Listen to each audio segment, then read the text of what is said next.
ইউরোপের confirm visa চাচ্ছেন? ইউরোপে আসলে কনফার্ম কোনো ভিসা হয় না। তারপরও একটা বিষয় আপনাদের নিশ্চিত দেওয়া যায় যে ইউরোপের ভিসা কনফার্ম হবে যদি সেই দেশে নিজস্ব সবকিছু যদি সরাসরি লয়ার থাকে, ইমিগ্রেশন লয়ার, তাহলে সম্ভব। তা আমরা এখানে ভিসার নিশ্চয়তা দিচ্ছি 100-তে 100 ইনশাআল্লাহ। কারণ ভিসা মিস হবে না ইনশাআল্লাহ, এটাটুকু বলতে পারি। তবে কোন দেশের কাজ করতেছি, আপনাদের কোন দেশের সুসংবাদ দিচ্ছি, সেটা নয় পরেই বলি। আমাদের কাছে যে ভ্যাকেন্সি গুলো আছে, car mechanic, car painter, car body builder, car electrician, taxi driver, sunflower agriculture, তারপর রেস্টুরেন্টে যত ওয়ার্কার আছে সব ধরনের কাজ আছে। আর আমাদের পেমেন্ট সিস্টেম দুই রকম। একটা হলো যদি আপনি বিএফএস গ্লোবালে পাসপোর্ট জমা দিবেন, ভিসা হইতেও পারে নাও পারে। আর একটা হলো বিএফএস গ্লোবালে জমা দিবেন, ভিসা ইনশাল্লাহ, আশা করি আলহামদুলিল্লাহ ভিসা কনফার্ম ভিসা আসবে। কারণ কোম্পানি থেকে বিএফএস এর এম্বাসিকে ওইভাবেই তারা জানিয়ে দিবে যেন এই ভিসাটা হয়, সেভাবে তারা গাইডলাইন করবে। এটা কোম্পানির সাথে আমাদের চুক্তিবদ্ধ। কোম্পানি পুরো সাপোর্ট দিবে এটার জন্য, যাতে ভিসা যেন হয়, সেটার জন্য কোম্পানি দায়িত্ব নিচ্ছে। সব থেকে বড় ফ্যাসিলিটি, কোম্পানি দায়িত্ব নিলে তখন এম্বাসি ভিসা দিতে বাধ্য থাকে। কারণ এম্বাসিতে সে দায়িত্ব নিয়ে এম্বাসি থেকে জানাই দেবে এই এম্বাসিকে যে আমার এই লোকগুলো দরকার, আমার এই লোকগুলো লাগবেই, তুমি দ্রুত ভিসা দাও। তখন তারা ভিসা দিবে। তা আমাদের কোম্পানিগুলো এই দায়িত্ব নিবে, আমাদের ইমিগ্রেশন লয়ারও এই দায়িত্ব নিয়েই কাজগুলো করতেছে। ইনশাল্লাহ আপনাদের স্বপ্ন পূরণের জন্য এই চেষ্টাটা করতেছি, যেন লিগাল ভাবে সুন্দরভাবে যেন কাজগুলো উঠাইতে পারি, সুন্দরভাবে যেন কাজগুলো হয়। তবে যারা এই দেশে যাবেন তাদের লাইফে অনেক পরিবর্তন এসে যাবে ইনশাল্লাহ, আমি বলতে পারি। যারা এখন এই দেশের জন্য আবেদন করবে, যারা এই দেশে যাবে, তাদের তারা হিউজ টাকার মালিক হবে এবং হিউজ অনেক ভালো কিছু করতে পারবে। আসলে যেটা বলা দরকার না, যে দেখতে পাবেন যারা ওই দেশে যাচ্ছে এখন, তারা খুব ভালো থাকতে পারবে এবং ভালো কিছু করতে পারবে। এটা আমি 100% বলতে পারি। তার কারণ হলো যে দেশে আপনার কোনো ক্ষতিগ্রস্ত হয়, ওই দেশে তখন ভালো কিছু হওয়ার সম্ভাবনা থাকে। তো এই জিনিসটা যারা বোঝে, তারা ঠিকই কিন্তু ওই জিনিসটাকে আঁকড়ে ধরে। অতএব যারা এই দেশে যেতে ইচ্ছুক আছেন, সেটা হলো আপনার কোন দেশ সেটা বলি, সেটা হলো আপনাদের ইউক্রেন। ভাই, ইউক্রেন তো যুদ্ধ চলে, তাই না? এখন আসলে যুদ্ধ চলতেছে না, যুদ্ধ শুধু বর্ডারে হচ্ছে এখন। আমরা নিব হলো ওয়েস্টার্ন ইউক্রেন। ওয়েস্টার্ন ইউক্রেন আমরা নিব যেখানে কোনো যুদ্ধ বিধ্বস্ত বা যুদ্ধ নাই, এই ধরনের কোনো নাই, সেখানে নিচ্ছি আমরা। এবং কাজের গ্যারান্টি, টিআরসির গ্যারান্টি, কোম্পানি কাজ দিবে, কোম্পানি রিসিভ করবে, সবকিছু গ্যারান্টি দিচ্ছি ইনশাল্লাহ। 100% যদি কোম্পানি টিআরসি না দেয়, কোম্পানি যদি কাজ না দেয়, কোম্পানি যদি বেতন না দেয়, আপনি যে টাকা দিয়ে যাবেন আমাদের মাধ্যমে, সে টাকা বুঝে নেবেন। ওপেন চ্যালেঞ্জ থাকলো, এটা চ্যালেঞ্জ করে বলে দিলাম। আর যারা ওই দেশের থেকে গেম দিবেন, তাদের জন্য কোনো সুযোগ সুবিধা নাই। কারণ ওই দেশের সাথে, ইউক্রেনের সাথে সমস্ত সব সেনজেন দেশ। যারা এই সেনজেন দেশে যে গেম দিতে চান, সেনজেন দেশে, তাদের জন্য কিন্তু আমাদের এখানে কোনো সুযোগ সুবিধা নাই। অতএব যারা চিন্তা করবেন যে ভবিষ্যৎ ভালো কিছু করবো এই দেশের থেকে, তাহলে আমাদের সাথে যোগাযোগ করতে পারেন। এটার প্রসেসিং সিস্টেম কি, ভালো করে জেনে বুঝে শুনে ভিডিও সম্পূর্ণ দেখে দেন আমাদের অফিসে আসবেন। এর আগে আমাদেরকে কেউ নক করবেন না। ফার্স্ট অফ অল, এটার সিস্টেম হলো সাবমিশন যেদিন হবে সেদিন থেকে আপনার 25 কর্মদিবস, 25 থেকে 30 কর্মদিবসের ভিতরে আপনার পারমিট আসবে।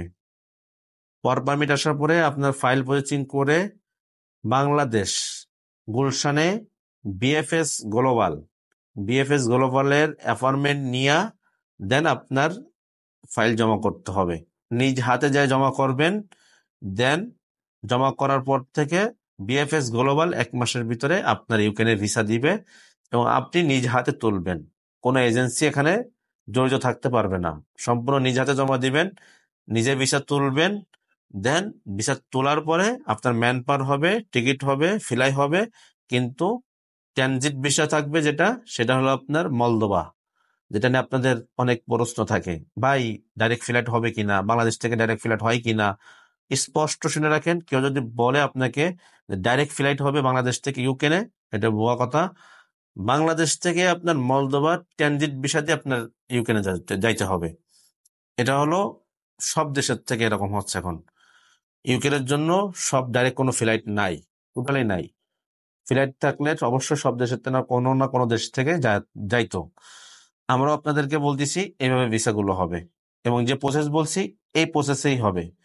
তো যারা ইউক্রেনে যেতে ইচ্ছুক আছেন, ইউক্রেনের চিন্তা করতেছেন বা স্বপ্ন দেখতেছেন সেনজেনে যাবেন, তবে আমাদের কাছে পাসপোর্ট জমা দিলে ভিসা হইলে 1 বছর কাজ করতে হবে মিনিমাম ইউক্রেনে। আর যারা ফিউচার টার্গেট নিচ্ছেন ইউক্রেনে, যে ভালো কিছু করবেন, ভালো কোনো কিছু আশায়, তাহলে তারা জমা দিতে পারেন। তারা ভালো কিছু করতে পারবেন, কনফার্ম ভালো কিছু করতে পারবেন ইনশাআল্লাহ। তা অতএব যারা এখানে যেতে ইচ্ছুক আছেন আমাদের সাথে যোগাযোগ করতে পারেন। আমরা ফাইল জমা নেওয়া শুরু করছি। আগামী 20শে জুন পর্যন্ত ইউক্রেনে ফাইল জমা নেওয়া চলবে। যাদের পুলিশ ক্লিয়ারেন্স রেডি, যাদের পাসপোর্ট রেডি, যাদের ইউরোপিয়ান সিবি রেডি, যাদের সার্টিফিকেট রেডি, যাদের ভিডিও রেডি, তারা চলে আসুন আমাদের অফিসে। আর যাদের এই সবগুলো সেট আপ রেডি নাই, যেটা যেটা রেডি আছে আর যেটা রেডি নাই, আমাদের সহযোগিতা নিয়ে রেডি করতে পারেন। সেটার যেটা খরচ আসবে সে খরচ আপনার নিজের বহন করতে হবে, স্পষ্ট কথা। এবং আমাদের কাছে যারা ফাইল দিয়ে অধৈর্যভাবে ফাইল দিতে চান তারা দিয়েন না। যাদের ধৈর্য সহ্য আছে তারা ফাইল জমা দিবেন ইউক্রেনের ক্ষেত্রেও। কারণ আমরা তাড়াহুড়া ব্যক্তির ফাইল জমা নিই না। এবং যারা কজ্জ করে টাকা নিয়ে এসে কবেন দিবেন, ভাই আমারটা একটু দ্রুত করেন। কেউ লোন করে নিয়ে এসে টাকা বলেন, ভাই আমি তো লোন করে নিয়ে আসছি, সুদ টানতেছি, ঘুষ টানতেছি, বা এসব কথা আপনি আপনার বাড়িতে রেখে আসেন। আমরা যারা সুদের টাকা নিয়ে এসে আমাদের কাছে জমা দিবে তাদের টাকা নিব না। যারা ব্যাংকের থেকে লোন নিয়ে এসে টাকা দিবে তাদের টাকা আমরা নিব না। আমরা যদি জানতে পারি কোনো কারণে যে আপনি লোন করে বা আপনি সুদে করে টাকা নিয়ে এসে আমাদেরকে দিয়ে কাজ করাতে চান, আপনার টাকা এবং পাসপোর্ট ইনস্ট্যান্ট ব্যাক দিয়ে দেবো। এবং কাজ যদি আমাদের যদি 5,000 টাকা, আমাদের যদি 50,000 টাকা লস হয়ে যায় যাবে, তবে আপনার এই কাজ আমরা করতে রাজি নাই। কারণ আপনার শুরুটাই হয়েছে হারাম টাকা দিয়া, আপনার শেষটা হবে কেমনে ভালো? আপনি শুরুটা করেন নিজের হালাল টাকা দিয়া, আপনি শুরুটা করেন নিজের নিজের কষ্টের টাকা বা নিজের বাপের টাকা, সেটা দিয়ে করেন। নিজের কাজটাই শুরু করতেছেন হারাম সুরের টাকা দিয়া, যে টাকার কোনো হালাল না, সম্পূর্ণ হারাম, সেই টাকা দিয়ে আপনি শুরু করতেছেন আপনার যাত্রা। তাহলে আপনি বাকি দিনগুলো আপনার কিভাবে আপনি ভালো চান? যে জিনিস আপনার সকালে যদি ঘুম থেকে উঠে আপনার শরীরটা খারাপ থাকে, সারাদিনই খারাপ যায়।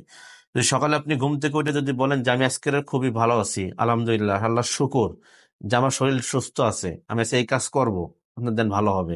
সকালবেলা যদি আপনি ঘুম থেকে উঠে মেসায় পড়েন, তা দেখবেন যে আপনার কাজও সব শেষ। অতএব যারা হালাল টাকা দিয়া শুরুটা করতে চান, আমি মনে করি তাদের ভিসার সম্ভাবনা বেশি থাকবে।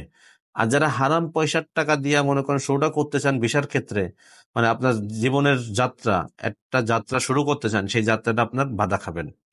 অতএব যারা ভাই বিদেশ যেতে ইচ্ছুক আছেন, দয়া করে ভাই আপনাদের কাছে অনুরোধ করি, আপনারা টাকা কম আছে, মিডিল ইস্টে যান গা, যাই টাকা কামান, পরিবারকে ভালো রাখেন, সবাইকে ভালো রাখেন, দেন তারপর ইউরোপের চিন্তা করেন। আর যাদের টাকা আছে বাড়িতে গচ্ছিত, বা নিজের বা বাবার টাকা আছে, তারা ইউরোপের চিন্তা করেন, তাদের জন্য ইউরোপ ঠিক আছে। তো যারা বিদেশগামী ভাইয়েরা আছেন, আপনাদের কাছে অনুরোধ, আপনাদের কাছে দোহাই, দয়া করে আপনারা আমরা যে বার্তাগুলো দিলাম এই বার্তাগুলো মানার চেষ্টা করেন ভাই। আপনার জীবনে সফলতা আসবে ইনশাআল্লাহ। সবাই ভালো থাকুন, সুস্থ থাকুন।